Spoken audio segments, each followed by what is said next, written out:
morning children, how are you all? I hope all of you doing well and stay home, stay safe. Okay, so in the previous class మనం previous class లో ఏం discussion చేసుకున్నామంటే so calendar గురించి మనం discussion చేసుకున్నాం కదా. అంటే so 1 day అంటే 24 అవర్స్ అని కదా. సో 1 మంత్ అంటే 30 ఆర్ 31 డేస్ అని. సో అలాగే ఫిబ్రవరిలోనేమో 28 డేస్ ఉంటాయి ఆర్ 29 డేస్ ఉంటాయి. మరి లీప్ ఇయర్ అయితేనేమో ఫిబ్రవరిలో 29 డేస్, నార్మల్ ఇయర్ అయితే 28 డేస్. అలాగే 1 ఇయర్ అంటే 52 వీక్స్ అని లేదా 365 ఆర్ 366 డేస్ అని కూడా మనము చెప్పుకున్నాం. మరి 365 డేస్ ఏమో నార్మల్ ఇయర్ లో ఉంటాయి, 366 డేస్ వచ్చేసి మనకు లీప్ ఇయర్ లో ఉంటాయని కూడా చెప్పుకున్నాము. అలాగే లీప్ ఇయర్ ని ఎలా ఫైండ్ అవుట్ చేయాలో కూడా మనము తెలుసుకున్నాం కదా. మరి సో లీప్ ఇయర్ అనేది మనకు ఎవ్రీ 4 ఇయర్స్ ఒకసారి వస్తుందని చెప్పుకున్నాం కదా. 4 ఇయర్స్ ఒకసారి వస్తుందని చెప్పుకున్నాం. మరి ఎలా ఫైండ్ అవుట్ చేయాలి లీప్ ఇయర్ అంటే ఏం చెప్పుకున్నాం మనం అంటే, ఒక ఏదైనా ఇయర్ తీసుకున్నప్పుడు ఫర్ ఎగ్జాంపుల్ ఇట్లా ఒక ఇయర్ తీసుకున్నాం. కానీ మీకు దీనికన్నా ముందు ఒకటి చెప్పాను, మీకు ఎప్పటికైనా కానీ ఇయర్ ఇచ్చి 1s ప్లేస్ లో 1 కానీ 3 కానీ 5 కానీ 7 కానీ 9 కానీ ఆడ్ నెంబర్స్ ఉన్నప్పుడు అవి నార్మల్ ఇయర్స్ అని చెప్పినాం కదా. అంటే 1, 3, 5, 7, 9 అన్నిటివి అన్ని కూడా ఆడ్ నెంబర్స్ కాబట్టి అవన్నీ కూడా నార్మల్ ఇయర్స్. మరి మీరు ఎప్పుడు ప్రాబ్లం చేయాలి అంటే, ఎప్పుడైతే ఈవెన్ నెంబర్స్ ఇస్తాడో 1s ప్లేస్ లో. సో ఈవెన్ నెంబర్స్ అంటే ఏంటివి 0, 2, 4, 6, 8 ఇవి ఈవెన్ 1s ప్లేస్ లో ఈ నెంబర్స్ ఉంటే అవి ఈవెన్ నెంబర్స్ అన్నమాట. అర్థమవుతుందా? మరి ఈవెన్ నెంబర్స్ ఇచ్చినప్పుడు మాత్రమే ప్రాబ్లం చేయాలి అని చెప్పినాం. మరి ఎలా చేయాలి ప్రాబ్లము? సో ఒకవేళ ఈ ఈవెన్ నెంబర్ కాబట్టి మీరు ఏం చేయాలి, లాస్ట్ 2 డిజిట్స్ ని తీసుకోవాలి. లాస్ట్ 2 నెంబర్స్ తీసుకున్న తర్వాత లాస్ట్ 2 నెంబర్స్ ఎంత 4, దీన్ని దేంతో డివిజన్ చేయాలి 4 తో డివిజన్ చేయాలి. మరి 4 తో డివిజన్ చేసినప్పుడు రిమైండర్ 0 వస్తేనేమో అది లీప్ ఇయర్. గుర్తుపెట్టుకోండి, రిమైండర్ 0 వస్తే లీప్, రిమైండర్ 0 రాకపోతే నార్మల్ ఇయర్ అని చెప్పుకున్నాం కదా. సో ఈ విధంగా మనం లీప్ ఇయర్ కూడా మనము ఫైండ్ అవుట్ చేసుకున్నాం కదా. మరి ఈ రోజు టాపిక్ ఏంటి అంటే ఇక్కడ చూడండి, మరి క్వశ్చన్ చూడండి, మీ బోర్డు మీద ఒక క్వశ్చన్ డిస్ప్లే ఉంది ప్రాబ్లము. సో ఆ డిస్ప్లే అసలు ఈ ప్రాబ్లం యొక్క మీనింగ్ ఏంటో ఒకసారి చూడండి మీరు. ఇక్కడ ఏమంటున్నాడు చూడండి, if 2nd December falls on Monday, then 21st December falls on dash. అంటే అర్థం ఏంటి ఇక్కడ అంటే, if 2nd December falls on Monday, ఒకవేళ 2nd December అంటే డిసెంబర్ 2వ తారీఖు మండే అవుతే మరి 21st December ఏ వారం అవుతుంది అని అడుగుతున్నాడు. అర్థమవుతుందా? అంటే మరి ఆన్సర్ ఎలా చేయాలో చూడండి. ఇక్కడ ఏమంటున్నాము 2nd December falls on Monday. మరి 2nd December ఏమంట, 2nd December ఏమవుతుందంట మండే అవుతుందంట కదా. 2nd December మండే అవుతుంది కదా. అంటే 2nd December మండే అవుతే మీరు ఏది ఫైండ్ అవుట్ చేయాలంట, మరి 21st December ఏ వారం అవుతుంది అని అడుగుతున్నాడు. మరి మనకు తెలుసు ఆల్రెడీ 1 వీక్ అంటే 7 డేస్ కదా. 1 వీక్ అంటే 7 డేస్ కదా. ఇప్పుడు మీరు ఏం చేయాలి ఇక్కడ అంటే, మీరు 7 యాడ్ చేసుకుంటున్నాడు. ఎందుకంటే ఇప్పుడు చూడండి, for example today for example today Wednesday అనుకుందాం. టుడే వెన్స్డే ఫర్ ఎగ్జాంపుల్ 4వ తారీఖు అంటే 4 వచ్చేసి మండే అనుకుందాం. ఎగ్జాంపుల్ చెప్తే మీకు ఓకేనా. మనం ఏం చెప్పుకున్నాం ఆల్రెడీ అంటే,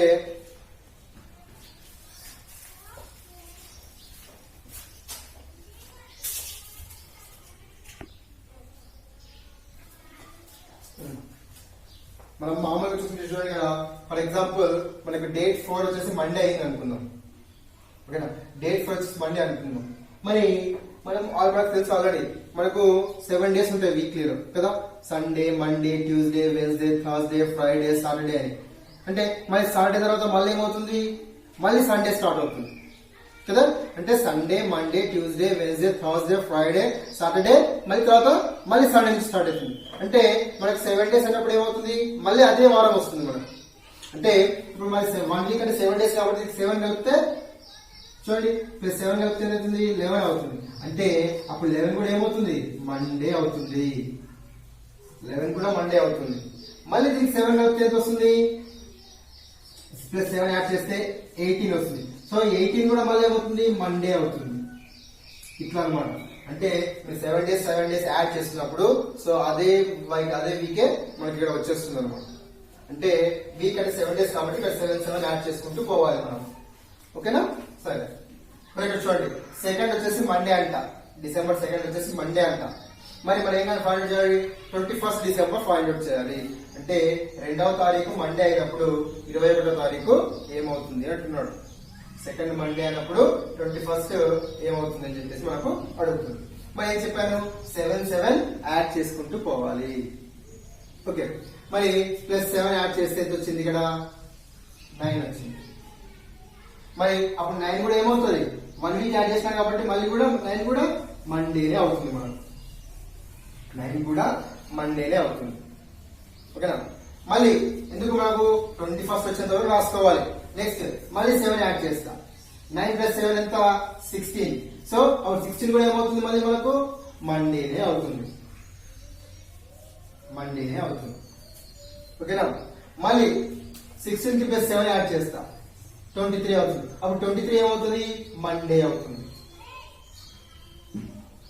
23 ఏమైంది? మండే అవుతుంది. కానీ మనకి ఏం కావాలి? 21 కావాలి కదా. 23 కాదు మనకు కావాల్సింది, 21 కావాలి కదా. మరి 21 అన్నప్పుడు దీనికన్నా ముందు ఎంత? 22 డేట్, 22, 21 అంతే కదా. 23 కన్నా ముందు 22, 21 కదా. మరి 23 మండే అయినప్పుడు 22 ఏమవుతుంది? ట్యూస్డే అవుతుందా? ట్యూస్డే కాదు, ఏమవుతుంది? ముందుది కదా. సో 23 మండే అన్నప్పుడు 22 ఏమవుతుంది? సండే అవుతుంది. 22 సండే అవుతుంది. మరి 21 ఏమవుతుంది? సండే కన్నా ముందు ఏమవుతుంది? బిఫోర్ సాటర్డే అవుతుంది. ఏమవుతుందమ్మా? సాటర్డే. అంటే చూడండి, if 2nd December falls on Monday, then 21st December falls on Saturday. అంటే డిసెంబర్ 2 మండే అయితే డిసెంబర్ 21 ఏమైంది? ఇక్కడ సాటర్డే అవుతుంది. సాటర్డే అవుతుంది. ఓకేనా? సో ఈ విధంగా కూడా మీకు క్వశ్చన్స్ ఉంటాయి. సో ఇంకో ప్రాబ్లం చెప్తాను చూడండి. గుర్తుపెట్టుకోండి, ఏముంది? 7 డేస్ యాడ్ చేసుకుంటూ రావాలి. 7 డేస్ యాడ్ చేస్తే అదే వారమే వస్తుంది అనమాట. అట్లా నెక్స్ట్ చూడండి.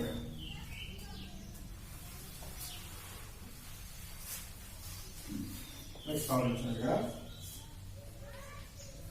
if 4th March falls on Tuesday,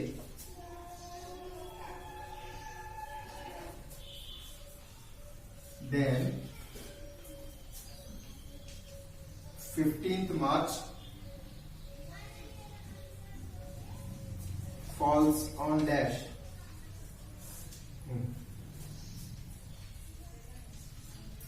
so ఇక్కడ ఏమంటున్నాడు?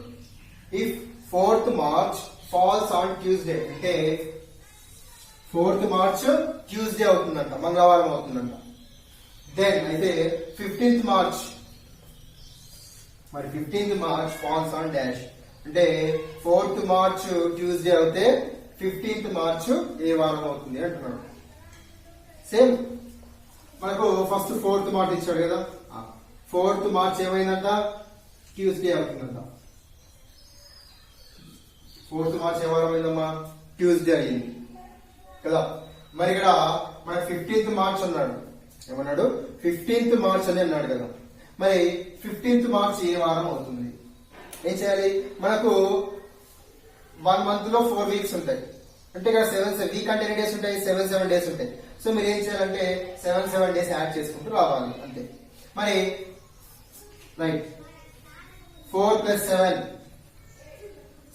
7 ఎందుకు యాడ్ చేస్తున్నాం అంటే 1 వీక్ అంటే 7 డేస్ కాబట్టి 7 యాడ్ చేస్తాం అనమాట. సో 4 + 7 ఏమవుతుంది? ఇక్కడ 11 అవుతుంది. అంటే అప్పుడు 11 కూడా ఏమవుతుంది? 11 కూడా మనకు ట్యూస్డే అవుతుంది. 11 కూడా మనకు ట్యూస్డే అవుతుంది కదా. మరి మనకు 15 కావాలి కదా. ఓకేనా? మీరు ఇట్లా కూడా రాసుకోవచ్చు. 11 తర్వాత ఏమొస్తుంది?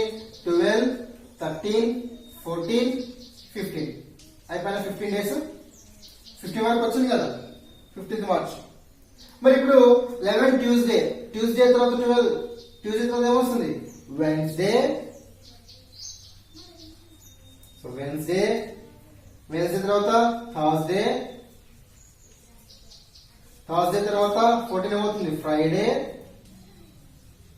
సో ఫ్రైడే తర్వాత 15 ఏమవుతుంది మనకి ఇక్కడ. సో 15 వచ్చేసి సాటర్డే అవుతుంది. 15 వచ్చేసి మనకి ఇక్కడ సాటర్డే. అంటే 4th March on falls on Tuesday, then 15th March falls on Saturday. ఎవరమ్మా సాటర్డే. ఓకేనా. సో ఈ విధంగా ఈ ప్రాబ్లమ్స్ ఉంటాయి, మీరు చెయ్యాలి. అర్థమవుతుందా?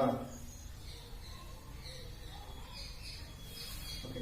సో మరి ఇంకో విధంగా క్వశ్చన్ చూడండి. ఈ వేరే క్వశ్చన్స్ కదా. ఇప్పుడు ఇంకో విధంగా క్వశ్చన్ ఎలా ఉంటుందో ఒకసారి చూడండి.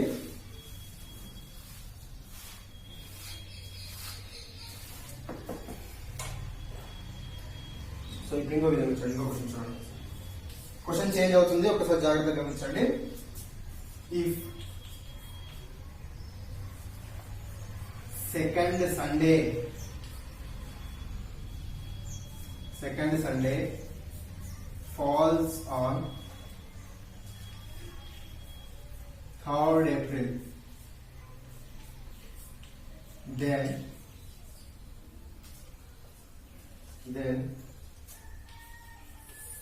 4th Sunday falls on dash.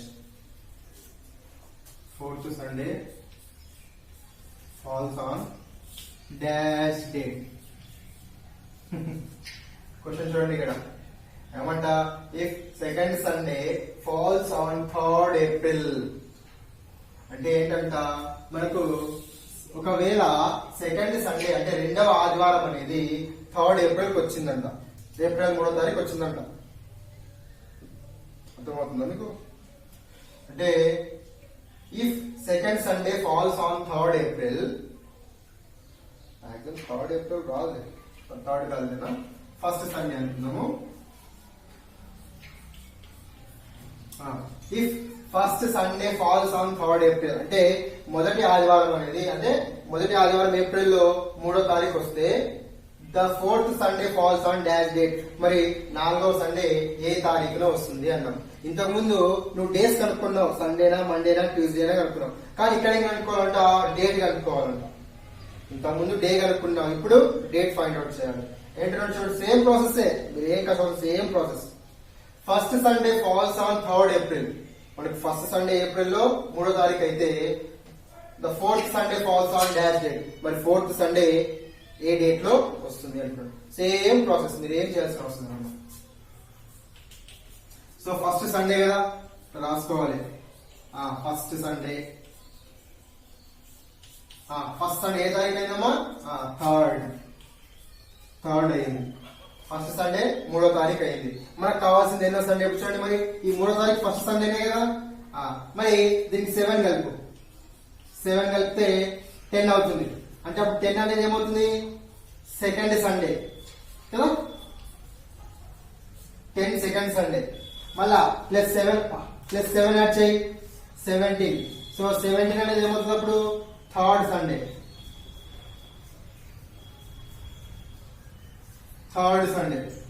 మళ్ళా +7 యాడ్ చేయి, మనకు కావాల్సింది 4th సండే కాబట్టి మీరు 4th సండే వచ్చేటప్పుడు రాసుకోవాలి. 17 + 7 ఎంత 24. అప్పుడు 24 ఏమవుతుంది మనకి ఇక్కడ 4th సండే అవుతుంది. అంటే 4th సండే ఏ డేట్ వచ్చిందమ్మా మనకు 24 వచ్చింది. 4th సండే ఏ డేట్ వచ్చింది మనకు అంటే 24 వచ్చింది అనమాట. అర్థమవుతుందా? ఫస్ట్ సండే థర్డ్, అంటే ఫస్ట్ సండే థర్డ్. సో 3 + 7 ఎంత 10 సెకండ్ సండే. 10 + 7 ఎంత 17 థర్డ్ సండే. 17 + 7 ఎంత 24 అనేది 4th సండే. అంటే మీరు డేట్ ఏం చేయాలా, 7 యాడ్ చేసుకుంటూ రావాలన్నమాట. అర్థమవుతుందా? అంటే మనకు ఈ విధంగా క్వశ్చన్స్ అనేవి మనకు ఉంటాయన్నమాట. అంటే మీరు ఫస్ట్ ప్రాబ్లం ఏమో డే కనుక్కున్నావు, సెకండ్ వన్ ఏమో డేట్ ఫైండ్ అవుట్ చేస్తున్నావు అన్నమాట. ఓకేనా? సో ఇంకో క్వశ్చన్ చూద్దాం. చాలా చాలా వెరీ వెరీ ఇంపార్టెంట్ పాయింట్, ఇవన్నీ ఇంపార్టెంట్ ప్రాబ్లమ్స్ ఇవన్నీ కూడా. ఓకేనా? జాగ్రత్తగా చేయండి. ఏం లేదమ్మా, మీరు డేట్ కి 7 7 యాడ్ చేసుకుంటూ రావాలంటే.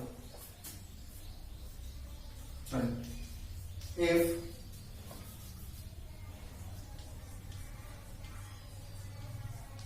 second Sunday falls on 8th November, 8th November, then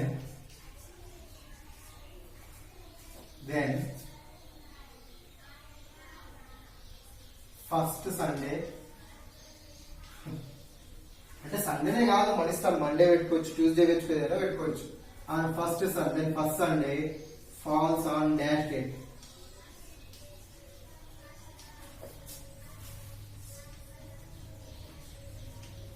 చూడండి, if second Sunday falls on 8th November, then first Sunday falls on dash date అంటున్నాడు. ఇక్కడ చూడండి, 8th November ఏమైందంట చూడండి, ఫస్ట్ సండే సెకండ్ సండే అయిందంట. ఓకేనా? మరి ఫస్ట్ సండే ఏ date లో వస్తుంది అన్నాడు. అంటే ఇక్కడ చూడండి, నువ్వు 8వ తారీఖు ఇచ్చేసినాడు. 8వ తారీఖు ఇచ్చి 8 తర్వాత నీకు తర్వాత అడగట్లేదు, థర్డ్ సండే ఫోర్త్ సండే అడగట్లేదు. థర్డ్ సండే ఫోర్త్ సండే అంటే ఇట్లా సెకండ్ సండే తర్వాత వచ్చేది థర్డ్ సండే ఫోర్త్ సండేలే కదా. ఇట్లా థర్డ్ ఫోర్త్ అడిగినప్పుడు నువ్వు 7 యాడ్ చేయాలి. కానీ ఇక్కడ ఏమన్నాడు, సెకండ్ ఇచ్చి ఫస్ట్ సండే ఫైండ్ అవుట్ చేయమన్నాడు. మరి ఫస్ట్ సండే అంటే సెకండ్ సండే కన్నా ముందే కదా ఉండేది. సెకండ్ సండే కన్నా ముందున్నప్పుడు మైనస్ చేయాలి. అర్థమవుతుందా? మరి ఇప్పుడు చూడు, ఏమంట, సెకండ్ సండే 8th November కదా. అంటే November 8 ఏమైందంటే చూడండి, ఇక్కడ November 8 ఏమైందంట, సెకండ్ సండే అయిందంట. Second Sunday. కానీ మనకు అడిగేది థర్డ్ సండే ఫోర్త్ సండే కాదు కదా. ఇది కూడా వెరీ వెరీ ఇంపార్టెంట్. మనకు థర్డ్ సండే ఫోర్త్ సండే అడిగితే, లేదా ఈ సెకండ్ తర్వాత వచ్చి థర్డ్ ఫోర్త్ ఇట్లా ఉంటాయి కదా, ఆ థర్డ్ సండే గానీ ఫోర్త్ సండే గానీ అడిగింటే యాడ్ చేయాలి 7. కానీ నీకు సెకండ్ సండే అడిగినాడు, థర్డ్ సండే అడిగినా, ఫోర్త్ సండే అడిగినాడా, ఇవి కాదు అడిగింది. వాడు ఏమడిగాడు ఇక్కడ, ఫస్ట్ సండే అన్నాడు. మరి ఫస్ట్ సండే అంటే సెకండ్ సండే కన్నా ముందే వచ్చేది, అంటే 8 కన్నా ముందే వచ్చేది. ఈ డేట్ 8 కన్నా ముందే కదా ఫస్ట్ సండే వచ్చేది. మరి మైనస్ చేయాలి అప్పుడు 7. -7 చేస్తే ఫస్ట్ వచ్చింది. అంటే ఫస్ట్ అనే 1వ తారీఖు అంటే ఫస్ట్ సండే అయింది. చూడు, ఎన్నో తారీఖు అయిందమ్మా. So November 1st first Sunday అయింది. అట్లా అనమాట. అంటే నీకు సెకండ్ సండే, థర్డ్ సండే అడిగాడు అనుకోండి, థర్డ్ సండే అంటే 8th డేట్ కన్నా ముందు తర్వాత వచ్చేది కాబట్టి అడిషన్ చేసినావు. బట్ ఇక్కడ ఫస్ట్ సండే అనేది 8th కన్నా ముందు వస్తుంది కాబట్టి సబ్ట్రాక్ట్ చేయాలి 7. అర్థమవుతుందా? మీకు ఆఫ్టర్ అడిగితే, ఆఫ్టర్ సెకండ్ సండే అంటే after third Sunday fourth Sunday, after అడిగితేనేమో గుర్తుపెట్టుకోండి +7 చేయండి. ఒకవేళ మీ సెకండ్ సండే కన్నా ముందు ఫైండ్ అవుట్ చేయమని అనుకోండి, సెకండ్ సండే కాదు థర్డ్ సండే కన్నా ముందు సెకండ్ సండే అడిగినా ఫస్ట్ సండే అడిగినా సబ్ట్రాక్ట్ చేయాల్సిందే మీరు. అర్థమవుతుందా? అంటే ముందు అడిగితేనేమో సబ్ట్రాక్ట్ చేయాలి 7 ని, సో తర్వాత అడిగితేనేమో 7 ని అడిషన్ చేయాలి. ఓకేనా? సో ఇవి ప్రాబ్లమ్స్. ఓకేనా? ఇవి లెవెల్స్ ప్రాబ్లమ్స్ చాలా చాలా ఇంపార్టెంట్. ఈసారి ఎగ్జాంపుల్ బిట్ వచ్చే అవకాశం ఉంది. ఓకేనా? సో అందరికి అర్థమైంది కదా. Thank you.